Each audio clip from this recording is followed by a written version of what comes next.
Est-ce qu'utiliser un élastique pour apprendre le keeping bar muscle up, c'est bien? Alors très honnêtement, je trouve pas que ce soit un exercice très intéressant. En tout cas, c'est pas un exercice que j'utiliserais chez un débutant pour l'aider à débloquer sa première répétition. Tout simplement parce que l'élastique, il va nous empêcher d'aller chercher de l'élan sur l'arche, ce qui fait qu'on sera pas vraiment sur un mouvement de keeping. Et même si vous optez pour la version avec 2 élastiques, je trouve que ça crée quand même une espèce de faux rythme qui rend le mouvement pas très naturel. Par contre, ce qui peut être très intéressant, c'est de travailler les strict bar muscle up avec élastique, toujours bien sûr en ayant pour objectif de les passer en keeping.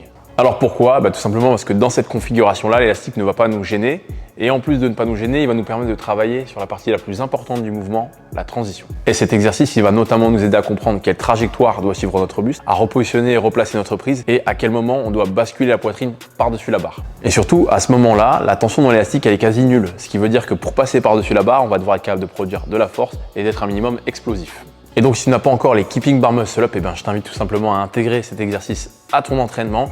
Et si tu les as déjà, je t'invite à quand même l'essayer pour travailler encore ta force et ton explosivité et peut-être même passer un jour les strict bar muscle up.